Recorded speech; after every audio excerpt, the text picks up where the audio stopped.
All right, we are settling in here, and this stop is going to be Pequod's. I love bringing people on the tour to Pequod's because it really is that stereotypical Chicago thick deep dish pizza. It's what I call a deep dish pan style pizza.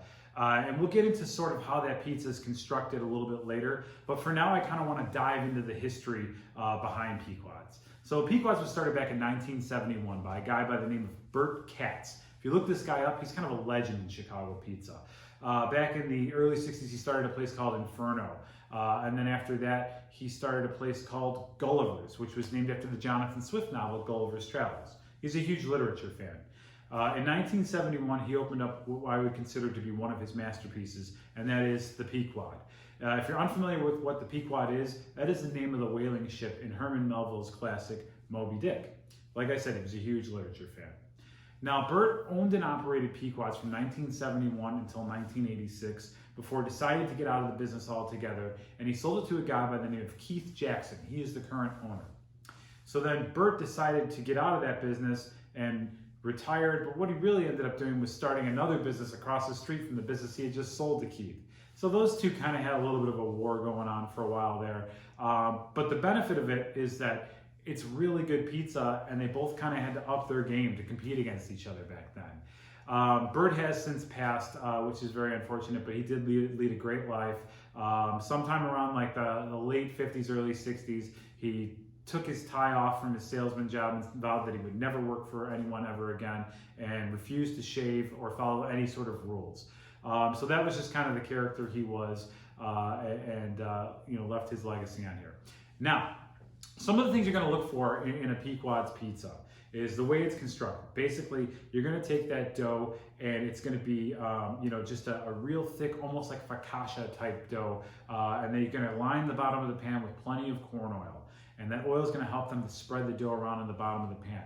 They'll use what's called a docker, which is like a roller with spikes in it. And those the docker is going to poke these little holes in the dough.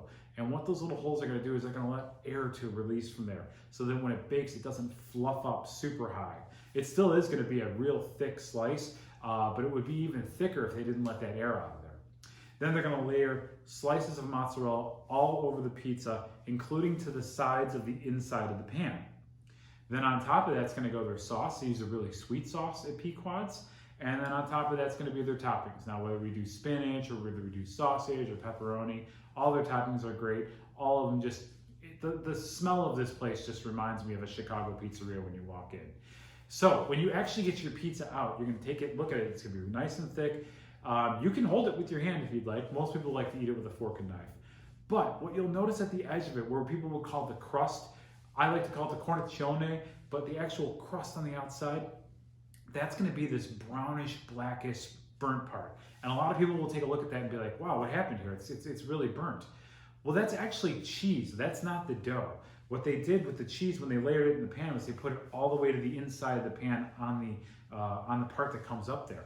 And then what's going to happen is that's just going to caramelize into the pan, and it comes out with the slice. So the top of that pizza is what we call the burnt awesomeness. Now, I know that that's not a real word, but I tend to use it on all of the tours that we guide. And really, that is one of the key signatures of a Pequod slice. It's one of the best parts of it. I don't care if you save it for the end or if you cut it up and portion it throughout the slices as you're eating it. Please do me a favor and try that burnt awesomeness on the end. If you have any questions, feel free, text me, call me. I'll be waiting. Thanks.